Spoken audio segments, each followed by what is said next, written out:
Donc, c'est comme ça que le monsieur a perdu plus de 50 millions de francs CFA. Après avoir fait la fondation, après avoir effectué des dépenses pour acheter tous les matériaux de construction, le monsieur se rend compte que le terrain ne lui appartient pas.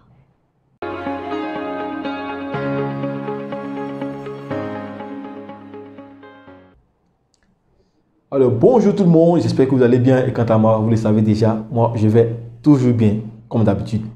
Alors aujourd'hui encore, je vais vous raconter une histoire qui est vraiment rocambolesque, une histoire qui est vraiment triste, une histoire de quelqu'un, d'un monsieur qui a perdu 50 millions de francs CFA. Il a perdu son investissement de plus de 50 millions de francs CFA. Pourquoi? Parce qu'il lui a manqué un réflexe, parce qu'il n'a pas posé une action. Et voilà pourquoi je vous invite à rester jusqu'à la fin, de telle sorte que vous sachiez quelle erreur ce monsieur a eu à commettre, de telle sorte que vous puissiez éviter de reproduire cette même erreur. Donc, restez jusqu'à la fin, de telle sorte que cette erreur-là ne puisse plus vous arriver. Alors, je me présente pour ceux qui sont nouveaux sur la chaîne. Mon nom c'est Paul Jonathan et sur cette chaîne, je vous donne des astuces pour vous permettre de bâtir votre patrimoine immobilier. Donc, si c'est une thématique qui vous intéresse, je vais vous demander une chose. Abonnez-vous à la chaîne. Activez la cloche de notification de sorte à être informé de toutes les prochaines vidéos qui vont paraître sur la chaîne. Et partagez la vidéo massivement à vos amis, à vos connaissances qui ont des terrains et qui veulent commencer à construire. Partagez-le massivement cette vidéo car elle peut vraiment les aider et leur permettre d'éviter de reproduire la même erreur qui a été faite par le monsieur en question. Alors, pour tous ceux aussi qui ne le savent pas, nous avons mis en place une plateforme d'investissement immobilier participatif qui est Bessimo, qui permet à plusieurs personnes de se réunir pour acquérir des biens qui seront vendus afin de se partager le bénéfice. Donc, si vous aussi vous êtes intéressé, pour le bien du mois de ce mois de décembre, il est encore en cours. C'est un terrain de 600 mètres, de 400 mètres carrés au niveau de Songon. Donc, je vais vous laisser en bas de description mon contact pour tous ceux qui sont intéressés. Et veillez rentrer en contact avec nous de telle sorte que nous puissions vous expliquer en long et en large le projet et pour que vous puissiez également profiter du business de l'immobilier. Alors, de quoi il s'agit? C'est l'histoire d'un monsieur que j'ai rencontré tout récemment lors d'une visite sur un de mes chantiers. Et il m'expliquait sa déception, il m'expliquait sa situation. Et c'est vraiment triste. Et j'ai décidé de partager cette histoire avec vous. En réalité, le monsieur, il ne vit pas ici. Il est de la diaspora. Et pendant ses vacances ici, l'an dernier, voilà, il a acquis un terrain de 500 mètres carrés. Donc, le monsieur achète son terrain de 500 mètres carrés. Il était là physiquement, donc il était sur le site. Il a vu les cartes bonnes, tout ça. On lui a montré son terrain en bonne et due forme, toute la documentation. En tout cas, au niveau du terrain approuvé, tout était OK. Dès qu'il a acheté son terrain, le monsieur a engagé automatiquement la procédure. Donc, il a fait sa demande d'ACD. Tout était bien engagé. Et je pense que l'ACD même est disponible actuellement. Voilà, donc le monsieur a eu son ACD sur la parcelle et tout. Donc, en voulant partir, le monsieur a fait une pancarte sur laquelle il a marqué son numéro, le numéro de son lot, le numéro de son îlot. Comme on fait généralement là, voilà, les pancartes qu'on met sur les différents lots. Donc le monsieur fait une pancarte en bonne et due forme, il installe la pancarte sur son lot et le monsieur retourne. Pendant ce temps, le monsieur, je crois qu'il a fait 2 ans, voilà. Le monsieur a fait 2 ans, donc il a acheté le terrain il y a 2 ans de cela. Voilà, donc il a eu largement le temps d'avoir son accès et tout. Donc, le monsieur revient 2 ans après et il veut commencer à construire. Mais pendant ce temps, pendant qu'il était encore là-bas, il y a des travaux qui ont eu lieu sur le site, pas sur son terrain, mais dans la zone. C'est-à-dire ceux qui ont acheté le terrain ont commencé à construire. Donc vous-même, vous savez que dès que la construction commence, il y a beaucoup de mouvements sur les différents terrains en question. Or, il y a un monsieur qui a acheté son terrain dans la même zone, qui avait son terrain à, disons, 100 mètres de là où le monsieur de la diaspora avait acheté son terrain. Or, étant donné que c'était une zone qui était en travaux, les voies n'étaient pas encore très bien tracées. Donc, le monsieur, pour envoyer du sable sur son terrain, a dû créer un chemin raccourci. Et le chemin passe sur le terrain du monsieur de la diaspora en question. Donc, pour que les véhicules puissent bien passer, ils ont eu à déplacer la pancarte du monsieur et la pancarte a été positionnée sur un autre terrain qui n'est pas le terrain du monsieur en question. Je ne sais pas si je me fais comprendre. C'est de là que part le problème. C'est-à-dire la pancarte du monsieur qui indique son terrain, le numéro de son lot, le numéro de son îlot, la pancarte a été déplacée. Le terrain du monsieur, c'était le lot 456. Et quand ça a été déplacé, ça a été mis sur le terrain 458.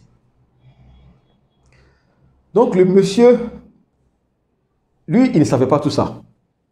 Pendant ce temps, l'autre voisin, lui continuait de faire ses travaux, il évacuait son sable et tout. Jusqu'à il a même fini son chantier. Mais il a oublié une chose, il a oublié de remettre la pancarte du monsieur à sa place.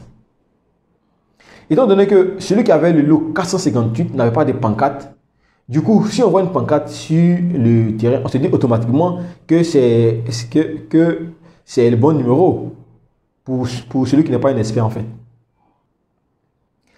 Quand il est venu, d'abord il a tiqué. Parce que là où lui il avait mis sa pancarte, c'est pas là que sa pancarte se trouvait. Lui il a mis la pancarte juste à l'entrée parce que lui, son terrain était à côté de la voie en fait, en bordure de voie. Donc dès qu'on est sur la voie, on voit la pancarte du monsieur. Or quand ça a été déplacé, ça a été mis quelque part dans le fond. Donc quand le monsieur il a vu, il a tiqué automatiquement. Mais il n'a pas eu le réflexe de faire intervenir un géomètre afin de déterminer si c'était le bon lot ou pas. Parce que de 1, au niveau même de la superficie, il a senti que ce lot était un peu plus petit que le sien. De 2, il a senti que sa pancarte n'était pas à l'endroit habituel. De 3, il a senti que la position de son lot n'est pas conforme à ce qu'on lui avait montré auparavant. Mais étant donné que c'est là que se trouvait sa pancarte, il a réfléchi à 2 fois et il a laissé faire. Or, il avait déjà son plan en tête. Il venait pour construire un immeuble R+3. Vous connaissez les gens de la diaspora. Quand ils viennent, ils veulent tout faire en grande pompe. Chose qui est à saluer d'ailleurs. Donc, étant donné que la liquidité était là, il a automatiquement lancé les travaux. Avec son technicien, ils ont commencé les travaux. Ils ont creusé les fouilles, commencé la fondation. Le monsieur avait acheté le terrain à l'époque à 10 millions. Avec la fondation et tous les travaux qu'il a fait déjà, il était à plus de 40 millions. Donc 40 millions plus les 10 millions de départ du terrain, il avait déjà dépensé plus de 50 millions. Donc un jour, les manœuvres, les ouvriers sont sur le terrain, ils travaillent comme d'habitude. Il y a un monsieur qui arrive. Le monsieur, il arrive, il gare sa voiture. Et puis, il est surpris de voir des gens sur son terrain. Donc, automatiquement, il demande aux manœuvres d'arrêter les travaux. Les manœuvres, ils sont surpris. Donc, automatiquement, ils appellent le conducteur des travaux. Donc, le monsieur arrive et il se présente comme étant celui qui suit les travaux sur le chantier et tout. Et le monsieur aussi qui a garé sa voiture, il se présente. Il dit que le lot lui appartient, qu'il a déjà laissé sur le terrain en question. Donc, le conducteur des travaux, le monsieur qui suit les travaux, appelle le monsieur qui venait de la diaspora pour lui expliquer la situation. Comme quoi, il y a un monsieur sur le site qui revendique la parcelle en question sur laquelle ils sont de construire l'étage, pour ne pas dire l'immeuble. Donc, le monsieur il est surpris. Il arrive automatiquement. Dès qu'il vient, heureusement que le monsieur qui revendiquait la parcelle n'était pas parti. Donc, il arrive, les deux s'asseyent et ils commencent à discuter. Chacun sort ses documents. Le monsieur de la diaspora sort son document. Il voit que son lot, c'est le lot 456. Et l'autre monsieur également sort son document. on voit que c'est le lot 458. Donc normalement, il ne doit pas avoir de problème parce que c'est deux lots différents. Donc, qui a raison et qui a tort? Donc, pour pouvoir départager, on fait venir un géomètre. On fait venir un géomètre et c'est le géomètre qui a suivi les travaux sur ce lotissement en question. Donc, le géomètre sort sa carte et on voit que le monsieur de la diaspora s'est trompé et que son lot, c'est le 456 et c'est celui d'à côté en fait.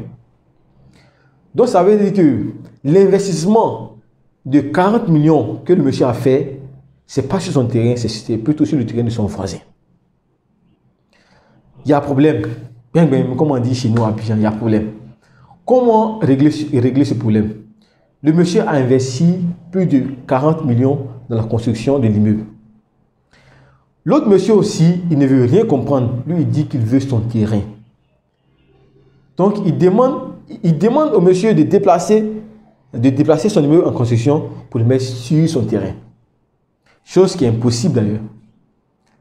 Donc, on fait intervenir les personnes, on fait intervenir les sages, on fait intervenir le monsieur qui a raison, c'est-à-dire le réel propriétaire du terrain. Lui ne veut rien comprendre en fait. Il ne veut rien comprendre. Il veut son terrain et rien d'autre. Le monsieur demande à pouvoir faire une compensation, à pouvoir payer le terrain avec lui.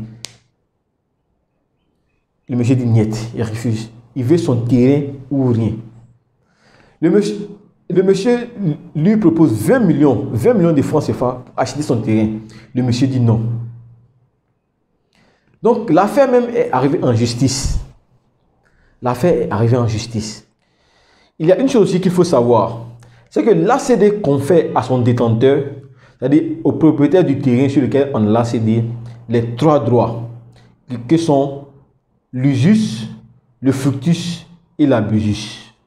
Alors, quels sont ces différents droits-là? L'usus, comme son nom l'indique, c'est le fait d'user du terrain. Donc, celui qui a son ACD peut faire du terrain ce qu'il veut.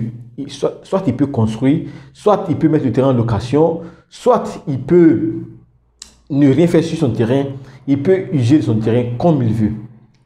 À côté de l'usus, on a le fructus qui vient du fruit. C'est-à-dire que celui qui a l'ACD peut profiter des fruits de son bien. C'est-à-dire qu'il peut donner son terrain en location et avoir des retombées en termes de finances, on peut donner de l'argent, ou bien profiter des récoltes de ce qui sera fait sur le terrain en question.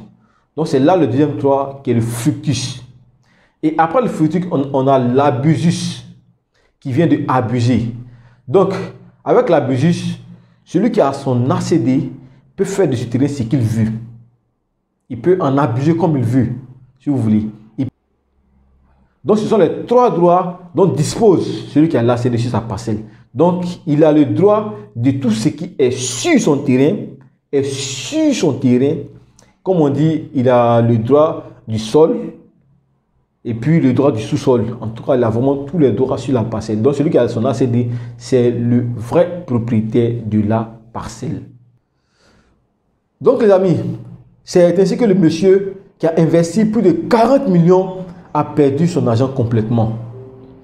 Et pour trouver un terrain d'entente, le monsieur a fixé le coût de son terrain à 40 millions.